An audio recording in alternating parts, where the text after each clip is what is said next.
ఉగాది నుండైనా కోటీశ్వర్లవ్వాలనే కలను నెరవేర్చుకోండి. వెంటనే జేకేఆర్ గురువు గారికి కాల్ చేసి అపాయింట్మెంట్ తీసుకోండి. Welcome to Suman TV. నేను మీ సుమన్ టీవీ నాగ్. పాస్టర్ ప్రవీణ్ పగడాల గారు, ఆయన విషయంలో ఏం జరిగింది అంటే హైదరాబాద్ నుంచి రాజమండ్రి వరకు జరిగినటువంటి ఈ జర్నీలో ఏం జరిగింది? సో భిన్న అభిప్రాయాలు వ్యక్తపరుస్తూ ఉన్నారు. దీనికి సంబంధించి ఆల్రెడీ తెలుగు రాష్ట్రాల్లో ఉన్నటువంటి గవర్నమెంట్ కూడా స్పందించడం జరిగింది, పోలీసు వారు కూడా స్పందించడం జరిగింది. సో ఈ మధ్యకాలంలో ఏం జరిగింది అనేది ఈరోజు మనతో పాటు పూర్తి వివరాలకి హైకోర్టు అడ్వకేట్ అలగర్ రవీంద్రనాథ్ గారు ఉన్నారు. అది వారి మాటలో తెలుసుకుందాం. Hello sir. హాయ్ అండి నాగరాజ్ గారు.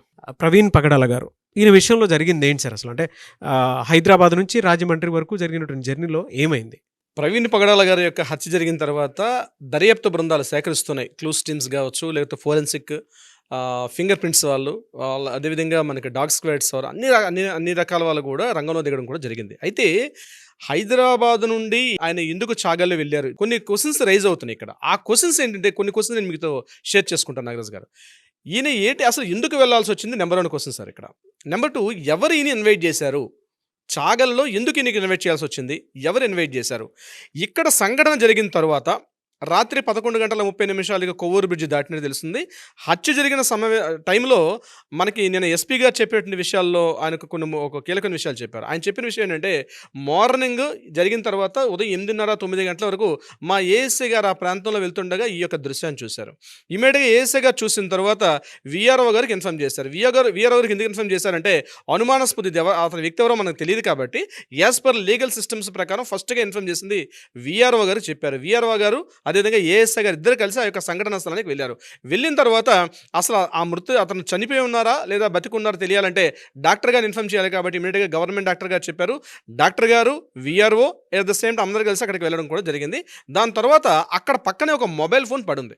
ఆ మొబైల్ ఫోను అది టచ్ స్క్రీన్, ఆయన ఫింగర్ టచ్ ఉంది కాబట్టి అక్కడ విఆర్ఓ గారు, డాక్టర్ గారి యొక్క వారి నేతృత్వంలో ఆ యొక్క ఫింగర్ టచ్ని చేయడం జరిగింది. అప్పుడు ఓపెన్ చేసినప్పుడు అందులో ఫస్ట్ ఒక పేరు బయటకు వచ్చింది, రామ్మోహన్ ఆర్జేవై అని పేరుంది. అంటే ఆయన చివరిగా మాట్లాడిన కాల్ ఎవరిదంటే రామ్మోహన్ ఆర్జేవై గారికి. ఆ రామ్మోహన్ ఆర్జేవై గారికి కొంచెం కాల్ చేయడం జరిగింది. లాస్ట్ కాల్, అదే లాస్ట్ అంటే కాల్ లిస్ట్లో అదే లాస్ట్ కాల్ అనమాట. ఆయన చేస్తే ఎవరి రామ్మోహన్ ఆర్జేవై గారిని తెలిసింది ఏంటంటే, ఈయన ఎప్పుడైనా ప్రవీణ్ పగడాల గారు ముఖ్యంగా ఇలాంటి మీటింగ్స్కి రాజమండ్రి వచ్చేటప్పుడు ఈయనకి ఇక్కడ వసతి ఏర్పాటు అన్నీ కూడా ఏర్పాటు చేసేది ఈ రామ్మోహన్ ఆర్జేవై వాళ్ళ ఫ్యామిలీ వాళ్ళు. సో ఆయనకి ఇన్ఫార్మ్ చేసి ఈయన యొక్క వివరాలు అప్పుడు తెలిసింది, ఇతని పేరు ప్రవీణ్ పగడాల అని, ఇతను ఒక పాస్ట్ అనే విషయం ఆయన రివీల్ చేశారు. రామ్మోహన్ ఆర్జేవై గారు చెప్పారని చెప్పి నిన్న మనకి అందరి న్యూస్ ప్రకారం. సో వీళ్ళందరూ కలిసి విషయాన్ని అప్పుడు వెలుగులో తీసుకొచ్చారు. తర్వాత ఈయన యొక్క అభిమాన సంఘాలు, ఈయన ఎవరైతే ఉన్నాయో, ఈయన యొక్క అభిమానులు, ఈ దైవజనులు, ఈ యొక్క విశ్వాసులు ఎవరైతే ఉన్నారో వీళ్ళందరూ కూడా ప్లేస్కి రావడం జరిగింది. ఇది యాక్చువల్గా జరిగిన సంఘటన తర్వాత, అంటే ఎప్పుడైతే గుర్తించిన తర్వాత జరిగిన సంఘటన. ఇమీడియట్గా అక్కడ ఉన్నటువంటి రాజానగరం సిఏ గారు, ఆయన పేరు వీరయ్య గౌడ్ గారు. వీరయ్య గౌడ్ అనేటువంటి సిఏ గారు ఇమీడియట్గా రావడం, దీన్ని పూర్తిగా అక్కడ పంచనామాలు చేసి అంటే బాడీని తీసుకొని గవర్నమెంట్ హాస్పిటల్కి హ్యాండ్ ఓవర్ చేయడం జరిగింది. అయితే ఇక్కడ పాయింట్ ఏంటంటే, రాత్రి అక్కడ సీసీటీవీ ఫుటేజ్కి వెళ్ళారు. ఎవరెవరు చేశారంటే, రాత్రి 11:30 లాస్ట్ సీసీటీవీ ఫుటేజ్ మనకు కనిపించింది. ఆ సీసీటీవీ ఫుటేజ్లో ఆయన ఆ టోల్ గేట్ దాటిన తర్వాత టోల్ గేట్ దగ్గర సీసీటీవీ ఫుటేజ్ ఆయన దాటుకుంటూ బ్రిడ్జ్ మీదకి ఎక్కుతున్నారు.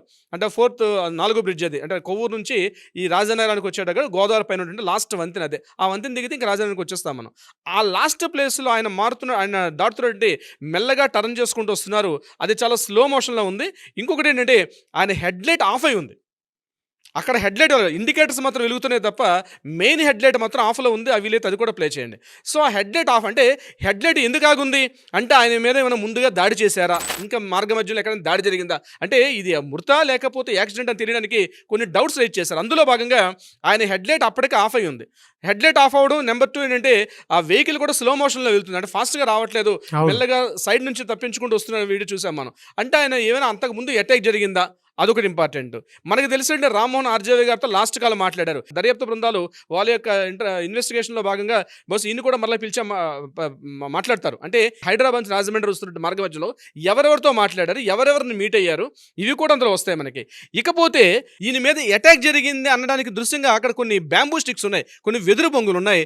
వాటి మీద అక్కడక్కడ రక్తపు చారికలు అయితే కొన్ని ఉన్నాయి. అక్కడ బహుశా ఈయన మీద ఏమైనా బ్యాంబూ స్టిక్స్ అటాక్ చేశారా అన్నట్టుగా కొన్ని డౌట్స్. అంటే ఇది హత్య అని చెప్పడానికి కొన్ని ఆధారాలు కనిపిస్తున్నాయి. కానీ ఎస్పీ గారు చెప్పడం ఏంటంటే దీని మీద మనం దర్యాప్తు చేస్తున్నామని. బట్ మనకందరికీ నేను చూస్తున్నట్టు ఆ వీడియో ఫుటేజ్ అవన్నీ చూస్తుంటే బ్యాంబూ స్టిక్స్ అయితే కొన్ని కనిపిస్తున్నాయి. దాని మీద కూడా కొన్ని రక్తపు చారికలు కూడా ఉన్నాయి.